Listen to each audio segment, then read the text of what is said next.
So it's perplexing to me because we're confronted with the paradox of the one-drop rule, where people were classified as African, which is the slightest trace of African ancestry.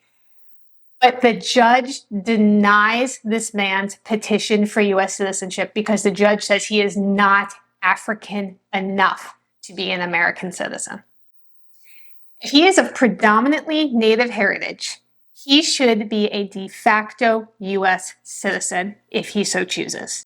But in every other strata of society at this point, if you have one drop of African blood, you're Black, you're African, except when it comes to U.S. citizenship. Hi, I'm Danielle Romero, and thanks for being with me today on my channel, where we're diving into hidden American history. And right now, we're doing a deep dive into some of the court cases about becoming American. Now, for a lot of us, we didn't learn about the history and the weight of the history back in the 1900s about what was required of an immigrant to become a naturalized U.S. citizen.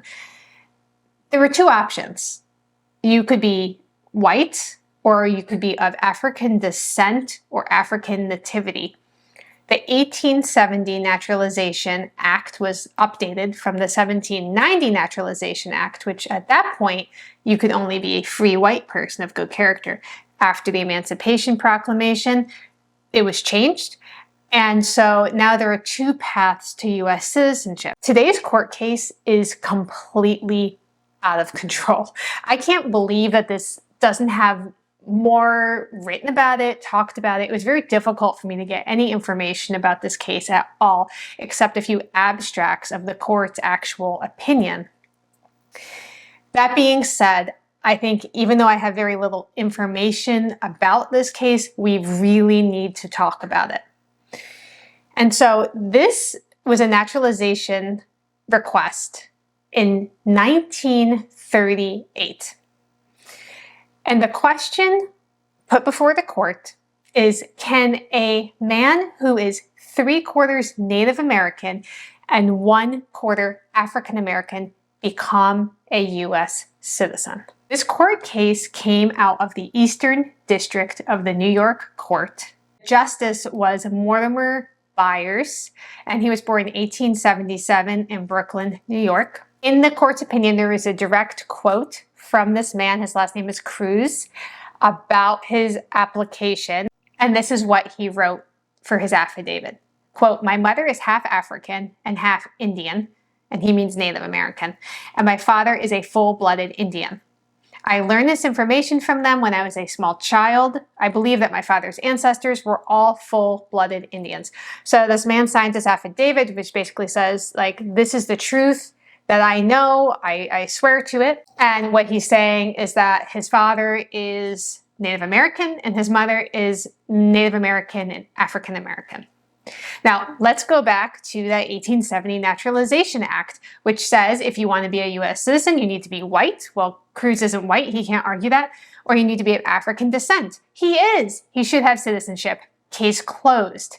Now, before I tell you about the judge's reasoning for denying Cruz U.S. citizenship, I want to take a step back and talk about the one-drop rule. So at the crux of this narrative is an interesting examination of the one-drop rule, which is a historically significant policy that basically equated to the slightest degree of African blood making somebody Black or African. An ironic twist, this rule actually falls short in this present context. Cruz's struggle reflects the way that our systems of identification, initially designed to categorize and define, falter in the face of the complexity of who is American. We need to dive into what is African descent. The judge actually does this in his opinion, and he shares from a 1909 article called "Race Distinctions in American Law."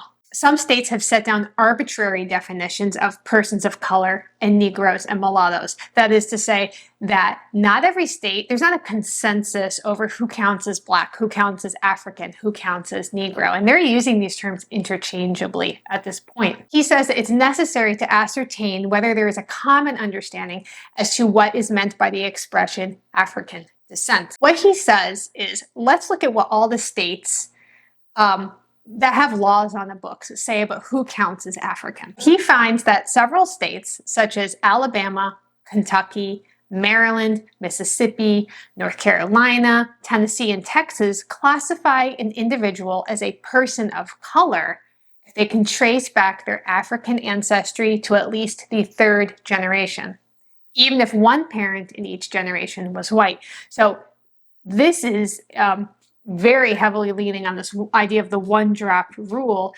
because ostensibly you could have very little actual African DNA, but this is a lineal descent, basically saying if we can trace your ancestry to people of African descent, you are a person of color. So that would put me squarely in the camp of being not only a person of color, but someone that's considered African or Black, which I think most people would say that's pretty ridiculous. It is a part of my heritage, but it's not a predominant part of my heritage.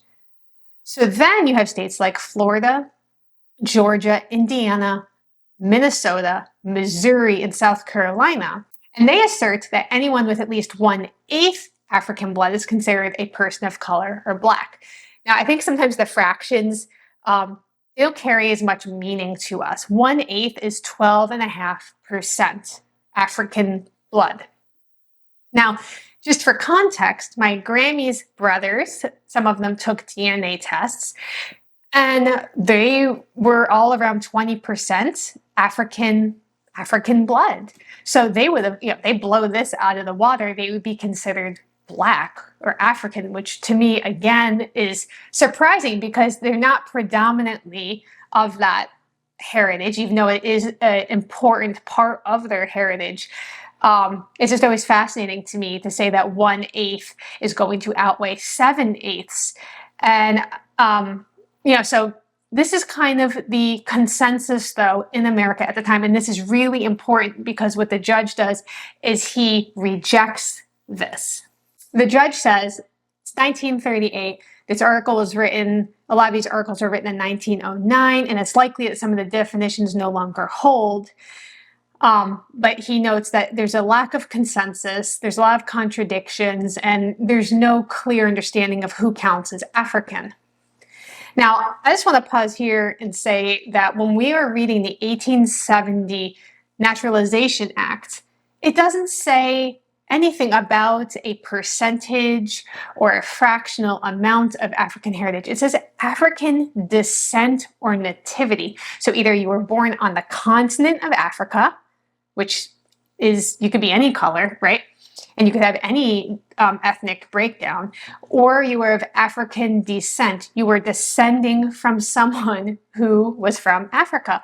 Well, Cruz, who is petitioning for this citizenship, he checks that second box. Now, he shouldn't even have to be going through this process, but he checks that box from the way that I'm reading this act, straightforward reading this, the requirements of the citizenship. So it's perplexing to me because we're confronted with the paradox of the one-drop rule, where people were classified as African, which is the slightest trace of African ancestry. But the judge denies this man's petition for U.S. citizenship because the judge says he is not African enough to be an American citizen. This jarring contradiction to me underscores just how much our racial classifications have been and continued to be mired in convoluted interpretations and biases and pseudo-scientific interpretations. This is just nonsense. And this is a direct quote from the judge. He said, quote, "It is to be remembered that if this petitioner were of 1/4 white blood and 3/4 Indian, he could not be admitted to citizenship as a white person." So what the judge is saying here is he doesn't know what to do with someone who is 1/4 African American. So he says, well, According to the law, you need to be more than 1/4 white to count as the free white person. So on the other side of the coin, you must need to be more than 1/4 African to count as someone of African descent. But in every other strata of society at this point, if you're if you have one drop of African blood, you're Black, you're African, except when it comes to US citizenship. I'd like to make the argument here, and I'm sure you saw this coming, that a person of predominantly Native American heritage, someone who is mostly indigenous to the Americas, to America, and I don't know where Cruz's heritage is, but this court case is taking place in New York State. If he is of predominantly Native heritage, he should be a de facto US citizen if he so chooses. I just think it is shocking to me that it's not like we have someone who is 1/4 African and 3/4 Chinese and they're arguing over this. Someone who is Native American, the phrase that they were using literally means he is native to this land. He should not have to argue for citizenship.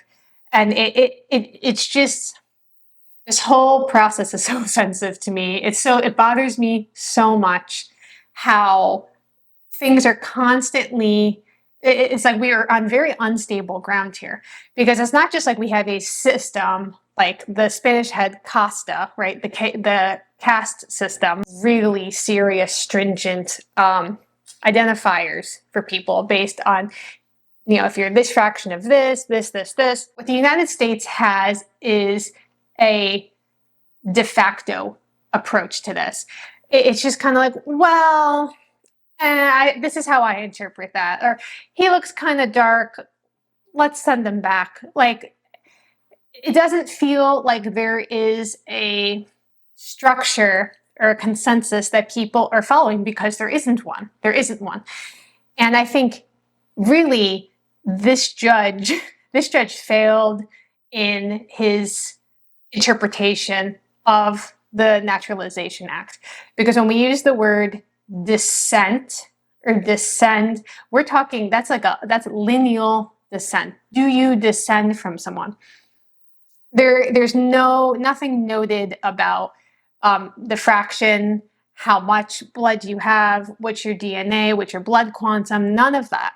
It's just, do you descend from someone from Africa? If you do, here you're supposed to have been granted US citizenship. And, so this is a very frustrating case, because not only is there very little information about Cruz and where he came from and his story, I couldn't find anything about what happened after. I would love to hear your thoughts on this, because I think this is a very unique case of someone who is arguing that they are of African descent to get US citizenship, and they're denied. Is someone of 1/4 African heritage enough to count? Does it matter what the other 3/4 are? I don't know if it does. I really think that 1/4 should have been enough for counting as African descent. But if the other 3/4 are Native American, all of that goes out the window. You just say, yes, you can become a US citizen. And I think that's the thing that is really rubbing me the wrong way with this court case. So let me know what you think about this and how we interpret this in light of the prevalence of the one-drop rule that was gaining momentum in the United States at this time in the 1930s. If you like this video, check out this video where I talk with a professor about the one-drop rule and blood quantum for Native Americans and kind of weighing out what that looks like.